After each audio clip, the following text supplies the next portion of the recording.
Nothing sir. మీ సలహా సూచననే అందరం కూడా పాటించాలని కోరటానికి మీ ద్వారా అధ్యక్ష అర్థవంతమైన చర్చ జరగాలని మేము కూడా ఆశిస్తా ఉన్నాం అధ్యక్ష. వారు సీనియర్ శాసనసభ్యులు, వారు మాట్లాడే సందర్భంలో అంతా కూడా సత్యం మాట్లాడతానని ఆశిస్తాం. వాస్తవాలకు దగ్గరగా ఉండే అంశాలు మాట్లాడితే కూడా మా వాళ్ళు అందరూ హర్షిస్తారు అధ్యక్ష. మీ నిబంధనల ప్రకారం ఆ పరిధిలో మాట్లాడమనండి సార్, ఎంతసేపు అయినా మాట్లాడమనండి. We will welcome, because is input is also required. Senior శాసనసభ్యులు, డెఫినెట్లీ ఆయనకున్న అనుభవం కూడా మాకు ఉపయోగపడుతుందని ఆశిస్తూ ఉన్నాం. డెఫినెట్లీ ముందుకు తీసుకెళ్లే ప్రయత్నం. కానీ మీరు కూడా క్రోడీకరించి మాట్లాడారు, ఎందుకంటే మీకు అనుభవం ఉంది కనుక దీర్ఘంగా మాట్లాడకుండా మేము చెప్పే 10 వాక్యాలు మీరు ఒక వాక్యంలో చెప్పగలిగే శక్తి ఉంది మీకు. సో ఆ విధంగా మాట్లాడితే మనం సమయం కూడా వృధా కాకుండా ఉంటుందని గౌరవ సభ్యులను కోరుతా ఉన్నాను అధ్యక్ష. హరీష్ రావు గారు చాలా సంవత్సరాలు మంత్రిగా కూడా చేశారు అధ్యక్ష. శాసనసభ వ్యవహారాలు కూడా చూశారు. వారు మాట్లాడుతూ ఉంటే నేను పెన్ను పేపర్ తీసుకొని రాసుకుంటా ఉన్నాను. వారు బడ్జెట్ మీద, సరే గత బడ్జెట్ మీద చెప్తా ఉన్నారు, ఇప్పుడు బడ్జెట్ కూడా మాట్లాడుతూ ఉన్నారు. చాలా సంతోషం. రెండింటి మీద మీరు అనలైజ్ చెప్తా ఉంటే మేము రాసుకొని సమాధానం చెప్పడానికి కూడా సిద్ధంగా ఉన్నాం. కానీ మీరు శ్రీధర్ బాబు గారు చెప్పినట్టు ఆ చెప్పే విషయం వదిలేసి పొలిటికల్గా స్లోగన్స్ చెప్పించడానికి ఎక్కువ ప్రయత్నం చేస్తున్నారనేది మీ ఉపన్యాసం ద్వారా అర్థమవుతా ఉంది. దాని పరిధి కూడా దాటి మీరు ముఖ్యమంత్రి గారు సభానాయకుడి గురించి కూడా మాట్లాడుతుందా ఒక మాట అన్నారు, అజ్ఞానం వల్ల అంటే ఏంటి అధ్యక్ష? ముఖ్యమంత్రి గారికి జ్ఞానం లేదని, లేకపోతే మాకెవరికి జ్ఞానం లేదు, ఇది కరెక్టేనా? మీరు మాట్లాడే మాటలు సభానాయకుడిని పట్టుకొని. అట్లాగే సరే సభాపతి గారు సభా విలువల్ని పెంపొందించాలని, మనం మాట్లాడే చర్చలు కూడా ఉందాగా పార్లమెంటేరియన్ లాంగ్వేజ్లో ఉండాలని వారు చాలా మంచిగా మీకు సలహా ఇస్తూ ఉన్నారు.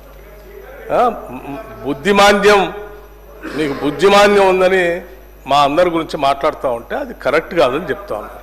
రైట్, మీరు కనీసం నిజంగా విఘ్నులైతే స్పీకర్ గారు సభాపతి గారు చెప్పిన దాన్ని విని బుద్ధిమాంద్యం అన్న మాట పొరపాటు అయిపోయింది, నేను విత్డ్రా చేసుకుంటున్నా అని చెప్పి వారి ప్రసంగం చెప్పాలి. కానీ ఇంకా గౌరవ సభాపతి గారితో కూడా ఆర్గ్యుమెంట్లోకి వెళ్ళి నేనేమన్నాను, వారేమన్నారు, వారు మాట్లాడేటప్పుడు మీరు చెప్పలేదు, ఇప్పుడే నాకు చెప్తా ఉన్నారు ఏంది అని మొన్న వారు జగదీశ్వర్ రెడ్డి గారు ఎట్లయితే మాట్లాడటం కోసం ప్రయత్నం చేసి ఏం చేశారో ఇప్పుడు అదే ప్రయత్నంలో వీరెళ్తా ఉన్నారు అధ్యక్ష. ఇది కరెక్ట్ కాదు. మీరు సభాపతి గారిని కూడా మమ్మల్ని అంటే అన్నారు, సరే ముఖ్యమంత్రి గారు అన్నారు, మమ్మల్ని అన్నారు, మాకు బుద్ధిమాంద్యం అన్నారు. రైట్, మాకు బుద్ధి ఉందో మీకు బుద్ధి ఉందో నేను మొత్తం రాసుకున్న తర్వాత లెక్కలు చెప్పేటప్పుడు చెప్తాను. నేను సభాపతి గారితో కూడా ఆర్గ్యుమెంట్ ఏంటి అధ్యక్ష? మీకు దట్స్ నాట్ కరెక్ట్ అధ్యక్ష. వాళ్ళు లెక్కలు చెప్పమని చెప్పండి, రాసుకుంటాం. భాష వాడేటప్పుడు మాత్రం సభానాయకుడి గురించి కానీ ప్రభుత్వంలో ఉన్నటువంటి పెద్దల గురించి కానీ మంత్రుల గురించి కానీ పరిధి దాటి మాత్రం మాట్లాడొద్దు అధ్యక్ష. ఇది కరెక్ట్ కాదు.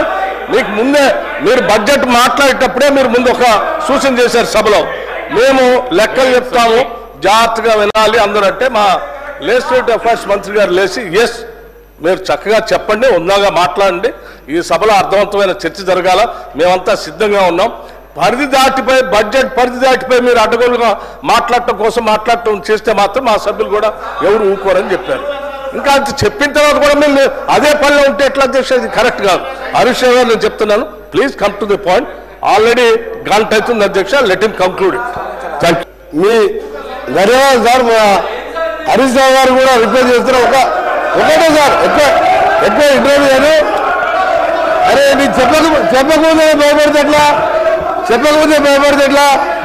సార్ హరీష్ రావు గారు అమ్మకాల గురించి ఇతర విషయాలు చెప్తున్నారు. నేను ఒకటే మీరు పర్మిషన్ కొని సార్ ఎట్లా ఈ రాష్ట్రాన్ని సార్ ఒక దేశ చరిత్రలో ఎక్కడ లేని విధంగా ఎన్నికల ముందు ఒక 2 మాసాల ముందు ఔటర్ రింగ్ రోడ్ అనే రోడ్డుని ఫ్యూచర్ హైదరాబాద్ డెవలప్ చేయడానికి గతంలో హైటెక్ సిటీ కట్టి ఆ తర్వాత ఇంకా కూడా ఎక్స్పాన్షన్ చేయాలంటే ఔటర్ రింగ్ రోడ్ కాంగ్రెస్ ప్రభుత్వం రాజశేఖర రెడ్డి గారు ముఖ్యమంత్రిగా ఉన్నప్పుడు ఔటర్ రింగ్ రోడ్ వేసి అక్కడే జిఎంఆర్ ఎయిర్పోర్ట్ కట్టి అక్కడనే ఫైనాన్షియల్ డిస్ట్రిక్ట్ కోకాపేట్ ఎస్సీజెడ్తో పాటు ఇవాళ హైదరాబాద్ ఈ స్టేజ్లో బెంగళూరు తర్వాత ఉన్నదంటే Congress party P V Narasimha Rao expressway కలుపుకుంటూ మెట్రో వరల్డ్ క్లాస్ మెట్రో తీసుకొచ్చి హైదరాబాద్ డెవలప్ చేస్తే సార్ రెండు మాసాల ముందు ఎన్నికల 2 విషయాలు చెప్తా సార్ మీకు. మన తెలంగాణ సభ్య సమాజం తలదించుకునే విధంగా ఔటర్ రింగ్ రోడ్డుని కమిషన్ కక్కుర్తుపడి 7,300 కోట్లకు రోడ్డు రంపిన ఘన చరిత్ర ఈయన సార్ వీళ్ళది.